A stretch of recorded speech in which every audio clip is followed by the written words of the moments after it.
এখানে নেত্রকোনা জেলার একমাত্র আসন যেখানে ২ জন মহিলা প্রার্থী আচ্ছা। নির্বাচন করছেন। একজন কমিউনিস্ট পার্টির জলিয়া তালুকদার, একজন বিপ্লবী ওয়ার্কার্স পার্টির চম্পা রানী। নেত্রকোনায় মোট আসন সংখ্যা 5টি। তো এইখানেও বেশ কয়েকজন হেভিওয়েট প্রার্থী আছেন। আপনার জন্মভিটা হচ্ছে নেত্রকোনার সন্তান আপনি। তো নেত্রকোনা 1 আসনের চালচিত্র যদি আপনার কাছে প্রথমে জানতে চাই, এখানে ব্যারিস্টার কায়সার কামাল, যিনি বিএনপির কেন্দ্রীয় আইন বিষয়ক সম্পাদক, আলোচিত প্রার্থী। এছাড়া বাংলাদেশ খেলাফত মজলিসের রিকশা মার্কে আছেন গোলাম রব্বানী। মোট 6 জন প্রার্থী আছেন। নেত্রকোনার চালচিত্র কি? ধন্যবাদ নাবিল ভাই আমাকে ভোটের সমীকরণ অনুষ্ঠানে আমন্ত্রণ জানানোর জন্য। আসলে এখন তো মানে সারা দেশের মতো নেত্রকোনাতেও ভোটের যে লড়াই, ভোটের যে প্রচারণা ব্যাপকভাবে জমে উঠেছে। তো আপনি নেত্রকোনায় দেখবেন, আপনি নিজেই বলেছেন যে এখানে হেভিওয়েট প্রার্থী আছেন 2 জন, মানে 2টি আসনে। এর মধ্যে 1 আসন যেটি নেত্রকোনা, সেখানে হচ্ছেন বিএনপির কেন্দ্রীয় আইন সম্পাদক ব্যারিস্টার কায়সার কামাল। কায়সার কামাল অনেকদিন ধরেই মানে বিএনপির প্রতিনিধি হিসেবে এলাকায় তার মানে কলমাকান্দা এবং দুর্গাপুর যে আসনটি, সেখানে কাজ করে যাচ্ছেন। তার দলীয় কর্মীদেরকে গোছাচ্ছেন, দলীয় এবং যারা বিএনপি পন্থী ভোটার আছেন তাদের পাশে উনি, যদিও উনি তার সময় বেশি কাটে ঢাকায়, কিন্তু এলাকাতে উনি সময় দেন।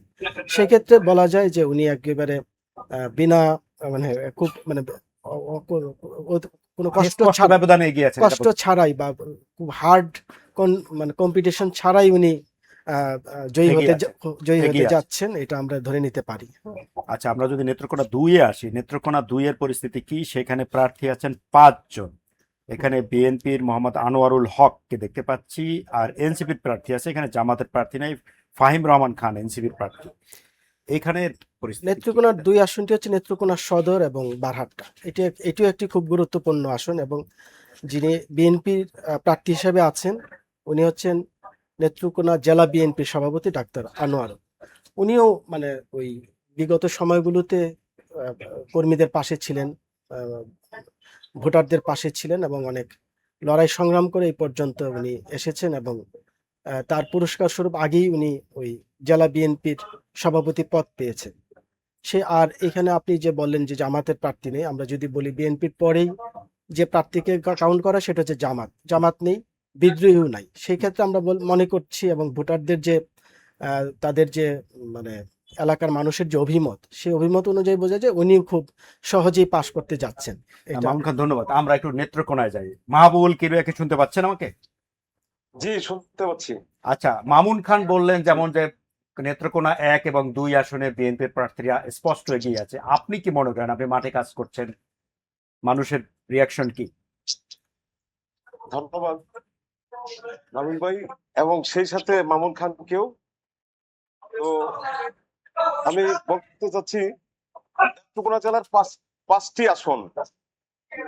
তো 5টি আসনে আপনার বিএনপি, জামাত, এনসিপি, খেলাফত মজলিস এবং বিভিন্ন দলের 25 জন প্রার্থী লড়াইয়ে নেমেছে আইন প্রণেতা হতে।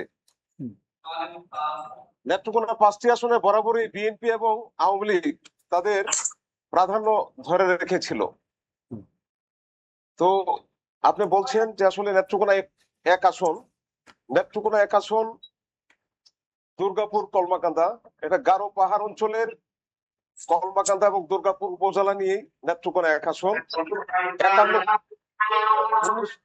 1991 সালের পর থেকে 2008 সাল পর্যন্ত 4টি নির্বাচনে বিএনপি ও আওয়ামী লীগ 2 বার করে জয়লাভ পায়। আসনটি বর্তমানে বিএনপির কেন্দ্রীয় কমিটির আইন বিষয়ক সম্পাদক, জাতীয়তাবাদী আইনজীবী ফোরামের মহাসচিব ব্যারিস্টার কায়সার কামাল দলীয় প্রার্থী হয়ে লড়াই আছেন। আমি স্থানীয় ভোটারদের সাথে কথা বলে তারা যে জানিয়েছেন, ব্যারিস্টার কায়সার কামাল রাজনৈতিক কর্মকাণ্ডের পাশাপাশি এলাকায় দীর্ঘদিন ধরে সাধারণ মানুষের পাশে থেকে কাজ করছেন। দুর্গম পাহাড়ি জনপদের যোগাযোগ ক্ষেত্রে নিজ উদ্যোগে সাঁকো তৈরি, দুস্থ মানুষের চিকিৎসা সেবা অথবা আবাসনের ব্যবস্থা করে দেওয়া, মানবিক কর্মকাণ্ড পরিচালনা করে যাচ্ছেন। এইভাবে নিজের একটা ভালো অবস্থান উনি ইতিমধ্যে তৈরি করেছেন এলাকার মানুষের মধ্যে। তো পাশাপাশি খেলাফত মজলিসের যে গোলাম রব্বানী, উনি জনপ্রতিনিধি থাকাকালে মানুষের পাশে বিগত দিনে মানে ওনার অবস্থানটাও কিন্তু ভালো। কিন্তু তারপরও ব্যারিস্টার কায়সার কামাল ওনার যে জনপ্রিয়তা এবং উনি যে এলাকার লোকজনের মনে স্থান করে নিয়েছেন, আমরা বলতে পারি আসলে যে আসনটা বিএনপির ব্যারিস্টার কায়সার কামাল ওনার জয়লাভ করার একটা উজ্জ্বল সম্ভাবনা মানে আছে। সেটা এলাকার ভোটাররা মানে তারা এই ব্যাপারে আলাপ আলোচনা। জি ধন্যবাদ, আমরা বুঝতে পেরেছি। আপনি কি নেত্রকোনা 2 এর পরিস্থিতিও কি একই রকম? সেখানে কি বিএনপি প্রার্থী এগিয়ে আছেন? নেত্রকোনা 2 আসনে আপনাকে বলছি ভাইয়া যে এখানে 5 জন প্রার্থী। 5 জন প্রার্থীর মধ্যে নেত্রকোনা জেলা বিএনপির যে সভাপতি বিশিষ্ট চিকিৎসক অধ্যাপক ডাক্তার আনোয়ারুল হক, উনি আসলে দীর্ঘদিন যাবৎ দলের সাথে দলকে উনি ধরে রেখেছেন এবং দলের নেতা কর্মীদের পাশে সবসময় মানে ছিলেন, এখনো আছেন। ওনার যে জনপ্রিয়তা, উনি মানে চিকিৎসা ক্ষেত্রে দল মত নির্বিশেষে ওনার চিকিৎসা নেয় নাই এমন কোন ব্যক্তি আসলে ওনার চেম্বারে গেলে পরে, ওনার কাছে যাওয়ার পরে আসলে দলের বাইরেও উনি সাধারণ মানুষের মধ্যে এটা স্থান করে নিয়েছেন। আর আসলে এখানে জামাতের প্রার্থী না থাকাতে ফলে অনেকটা ওয়াক ওভার পেয়ে ওনার যাচ্ছে অবস্থানটা জয় পাওয়ার অবস্থানটা আসলে অনেকটাই ভোটাররা বলছে যে অনেকটাই সহজ হবে উনি বিজয় লাভ করতে। জি জি ধন্যবাদ। মামুন কবির, আপনার কাছে আসবো আবার, আপনি লাইনেই থাকেন। আমরা আবার একটু কবির কাছে ফিরে যাই, মামুন খানের কাছে। আপনার নেত্রকোনা 3 আসনের যদি আলাপ করি, এখানে প্রার্থী আছেন 6 জন। এখানে জামাত ইসলামের প্রার্থী খায়রুল কবির নিয়োগী, আর বিএনপির প্রার্থী হলো রফিকুল ইসলাম হেলালি। এখানে আমাদের যে নেত্রকোনার যে 5টি আসন, এই 5টি আসনের মধ্যে সবচেয়ে প্রতিদ্বন্দ্বিতাপূর্ণ আসন যদি ধরেন তাহলে এই নেত্রকোনা 3। এখানে জেলা বিএনপির সাধারণ সম্পাদক রফিকুল ইসলাম হিলালি মনোনীত হয়েছেন ধানের শীষের। এখানকার সাবেক উপজেলা চেয়ারম্যান দুলাল চেয়ারম্যান যাকে বলে, ওনার নাম হচ্ছে দেলোয়ার হোসেন ভুইয়া, ডাক্তার ঘোড়া মার্কা স্বতন্ত্র প্রার্থী। উনি সাবেক উপজেলা চেয়ারম্যান। তো হিলালি সাহেবও অনেকদিন লড়াই সংগ্রামের মধ্যে ছিলেন, আন্দোলন করেছেন, মানুষের পাশে থেকেছেন। আর আপনি যদি বলেন একেবারে গ্রামের সাধারণ মানুষের সাথে থাকা, তাদের সাথে মিশে আন্দোলন করা, তাদের সাথে জীবনযাপন করা, সেটা ওই দোলাল চেয়ারম্যানও ছিলেন।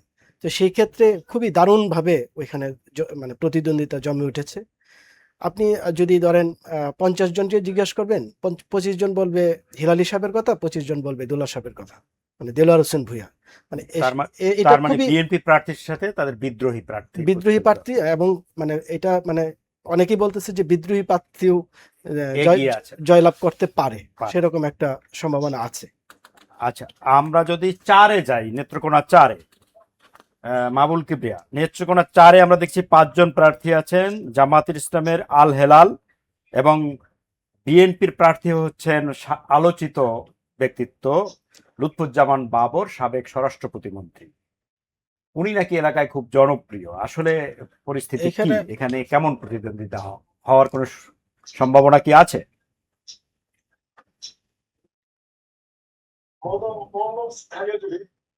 এই জেলার হাওর অঞ্চল, এই মদন মোহনগঞ্জ খাগড়াছড়ি উপজেলা, এই আসনটি আসলে সবসময় হেভিওয়েট প্রার্থী। আওয়ামী লীগের সাবেক মন্ত্রী ছিলেন আব্দুল মুমিন এবং দীর্ঘদিন যাবৎ বিএনপিরও সাবেক মন্ত্রী লুৎফুজ্জামান বাবর, দুজনেই আসলে মানে এখানে হেভিওয়েট। 1991 সাল থেকে 2008 সালে জয় পাওয়ার আসনটি জেলার ভিআইপি আসন হিসাবে এটা আসলে পরিচিত। এই আসনে বিএনপি এবং আওয়ামী লীগ 2 বার করে জয় পেয়েছে। এই আসনে এবারও বিএনপির দলীয় প্রার্থী হয়েছেন সাবেক স্বরাষ্ট্র প্রতিমন্ত্রী লুৎফুজ্জামান বাবর। তিনি আসলে 10 ট্রাক অস্ত্র মামলা, প্রায় 16 বছর কারাগারে ছিলেন এখন তিনি মুক্তি পেয়ে তিনি নির্বাচনী প্রচারণা চালাচ্ছেন। এই আসনে বাবর অত্যন্ত শক্তিশালী প্রার্থী। এই আসনে জামাত ইসলামী মাঠে কাজ করছে ময়মনসিংহ মহানগর জামাতের সাংগঠনিক সম্পাদক আল্লাহ হেলাল তালুকদার। সিপিপি রয়েছেন মানে জলি তালুকদার, এবং কমিউনিস্ট পার্টির প্রার্থী হয়েছেন আর এক নারী প্রার্থী চম্পারানী সরকার। আসলে এই আসনে সবচেয়ে জনপ্রিয় মানে এখন প্রার্থী আপনার লুৎফুজ্জামান বাবর। লুৎফুজ্জামান বাবর দীর্ঘদিন কারাগার নির্যাতনের শিকার হয়েছেন, এবং এলাকার বিগত দিনে যে উনি যে মানে মানুষকে চাকরি দেওয়া, এলাকার লোকজনদেরকে আপনার মানে যার যেটুকু মানে যেখানে মানে সেবা দেওয়া দরকার, রাস্তাঘাট, ব্রিজ, কালভার্ট, এগুলি আসলে উন্নয়ন করা লুৎফুজ্জামান বাবর দীর্ঘদিন যাবৎ নিরলস ভাবে কাজ করে গেছেন। তো আসলে ওনার জয় পাওয়ার মানে সম্ভাবনা মানে সাধারণ ভোটাররা মানে বলছে। পাশাপাশি আবার প্রার্থী জামাত ইসলামের আল হেলাল তালুকদার, সেও প্রচার প্রপাগান্ডায় মানে কোন অংশে আপনার মানে পিছিয়ে নেই। নাবিল ভাই, এইটি আসলে আমার আসন। হ্যাঁ, জি। আমি ওই আসনের বাসিন্দা, ভোটার। ভোটার। ওই আসনের মামুন খানও এই আসনেরই একজন ভোটার। হ্যাঁ, তো যে তার আমি কাছ থেকে আমি শুনি। যদি ধরেন আপনি শুধু না মানে ওই নেত্রকোনার বিবেচনা না, সারা বাংলাদেশের বিবেচনাও যদি সবচেয়ে জনপ্রিয় প্রার্থীর কথা বলেন তাহলে হচ্ছে লুৎফুজ্জামান বাবর। মানে উনি সবচেয়ে জনপ্রিয়দের একজন। একজন, হ্যাঁ, মানে আপনি দল মত মানে ধর্ম বর্ণ নির্বিশেষে লুৎফুজ্জামান বাবরকে মানুষ পছন্দ করে। কারণ আছে। উনি এই যে হেলিম ভাই বলতেছিলেন যে উনি যখন মন্ত্রী ছিলেন, স্বরাষ্ট্র প্রতিমন্ত্রী ছিলেন, ওনার কাছে যেই মানে যে কোনো সহযোগিতার জন্য এসেছেন, উনি কে কি দল করে সেটা ভাবেন নাই। উনি দেখছেন তার এলাকার মানুষ, তো সেইভাবে তিনি তার জায়গা থেকে মানে তাদেরকে সহযোগিতা করেছেন, উন্নয়ন করেছেন তার জায়গা থেকে সর্বোচ্চ শক্তি দিয়ে, সর্বোচ্চ প্রচেষ্টা দিয়ে।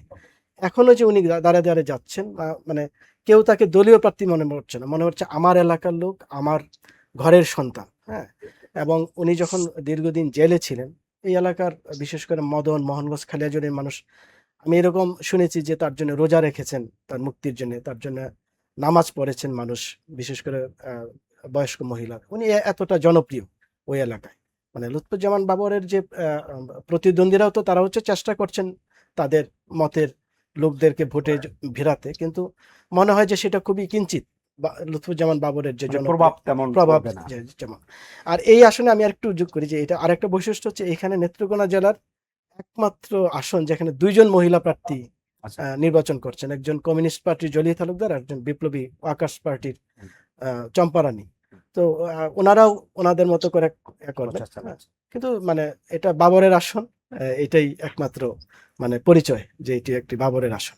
আমি কি একটু যুক্ত করতে হ্যাঁ, চাই জি, এর জি, সাথে, please. যদি এই নেত্রকোনার যদি রাজনীতি। বলা হয় যে নেত্রকোনার জন্য যে শুধু যে বাবর ভাই যে কাজ করেছেন এরকম না, একটু যদি আপনাকে পিছনে নেই, যদি কোনো কারণে যদি নেত্রকোনা উনি যখন প্রার্থী হলেন সেই সময়টায় ওনার ওয়াইফও প্রার্থী হয়েছিলেন, আপনারা দেখবেন যে বলবে যে হাজবেন্ড ওয়াইফ দাঁড়িয়েছেন, একজন বসে গেলেন, এই কেন প্রার্থী হলেন? যদি কোনো কারণে ওনারটা বাতিল হতো, ওনার ওয়াইফ প্রার্থী হতেন এবং উনিও পাশ করতেন। মানে এই যে উনি বুঝতেন না যে জনপ্রিয়তা, আসলে আপনি যে একটা মানুষের এলাকার জন্য কাজ করলেন, এই করলেন, সেটা না।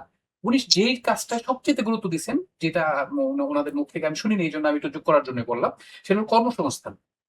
একটা মানুষের কর্মসংস্থান হলো সবচেয়ে গুরুত্বপূর্ণ। উনি হাজার হাজার পরিবারকে কর্মসংস্থান তৈরি করে দিচ্ছেন, যেটা হলো গিয়ে মানুষ, এই যখন মানুষ পেটে কিছু পায় তখন কিন্তু আপনার জন্য একেবারে মানে কি মন থেকে কাজটা করে।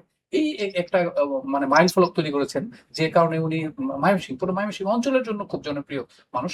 কেন্দ্রীয় ভাবে তো আছেনই, কিন্তু ময়মনসিংহ অঞ্চলের জন্য প্রাণ পুরুষ। আমি নাবিল ভাই ছোট্ট একটা লাইন যোগ করবো। আমি যেহেতু আমার উপজেলা মদন, হ্যাঁ, আমাদের ওই অঞ্চল, আমরা ভাটি অঞ্চল, আমাদের মদন উপজেলার পরিচয় দিতে মানুষ এক সময় কুণ্ঠাবোধ করতো। হ্যাঁ, এতটাই ছিল। বাবর যখন মন্ত্রী হলেন, হ্যাঁ, তখন শুধু মদন না, তার আশপাশের উপজেলাগুলো নিজের উপজেলার নাম নিয়ে বলতেন যে আমি মদনের মানুষ। মানে মদনের মানে অবস্থানকে উনি এতটা উচ্চতা নিয়ে গিয়েছিলেন। ধন্যবাদ।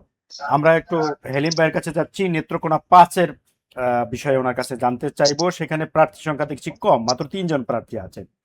এখানে বিএনপির আবু তাহের এবং জামাত ইসলামের আছেন মাসুম মোস্তফা, আর হাত পাখার একজন প্রার্থী আছেন নুরুল ইসলাম। এই আসনে কোন কোন প্রার্থীর মধ্যে প্রতিদ্বন্দ্বিতা হবে? নেত্রকোনা 5 আসনটি আসলে একটি উপজেলা নিয়েই পূর্বতলা, এই একটি আসন নিয়ে আপনার নেত্রকোনা 5 আসন। এই আসনে 91 সাল থেকে 2008 সাল নাগাদ 4টি নির্বাচনে আওয়ামী লীগ ও বিএনপি 2বার করে জয় পায়। এই আসনটিতে বিএনপির প্রার্থী হচ্ছেন জেলা বিএনপির সাবেক সাধারণ সম্পাদক আবু তাহের তালুকদার। আর জামাত ইসলামের শক্ত ঘাঁটি হিসেবে পরিচিত এই আসনে জেলা জামাতের প্রার্থী অ্যাসিস্ট্যান্ট সেক্রেটারি সাবেক উপজেলা পরিষদের মানে ভাইস চেয়ারম্যান অধ্যাপক মাসুম মোস্তফা। আর আরেকজন প্রার্থী, এই 3 জন আপনার প্রতিদ্বন্দ্বিতা করছে। নুরুল ইসলাম। এখানে আসলে হাড্ডাহাড্ডি মানে মানে লড়াই হবে। তো এইখানে প্রার্থীরা আপনার বিশেষ করে ভোটাররা যেভাবে আপনার বিএনপিও তার সেই ঘাঁটিটি আসলে সম্মান ধরে রাখার জন্য দিন রাত পরিশ্রম করে যাচ্ছে, ঠিক জামাতও সেটা আসলে তার মর্যাদার লড়াই হিসেবে একটি আসন যেটা পেতে আসলে সর্বশক্তি নিয়োগ করছে, মাঠে কাজ করে যাচ্ছে। তার মানে মামুন খানের কাছে যদি চাই, নেত্রকোনার যে 5টা আসন এর মধ্যে বিএনপি কয়টা পেতে যাচ্ছে, আর আপনার কাছে কি মনে হচ্ছে? 5টার মধ্যে তো ধরেন 5টাতেই বিএনপির সম্ভাবনা আছে। আমরা যদি হেলিম ভাই বলতেছেন যে 2টা আসনে হাড্ডাহাড্ডি লড়াই হবে। একটা হচ্ছে 3 বিএনপির প্রতিদ্বন্দ্বী মানে বিদ্রোহী প্রার্থী যিনি, উনিও খুব স্ট্রং প্রার্থী। আর লাস্ট 5 যেটা, এখানেও জামাতও ভালো পজিশনে আছে, এখানেও হবে, প্রতিদ্বন্দ্বিতা হবে। আশা করছি যে মানে শেষ পর্যন্ত যারা জনগণ যাদেরকে বিশ্বাস করবে, ভালোবাসবে, তারাই হয়তো জয়ী হবে।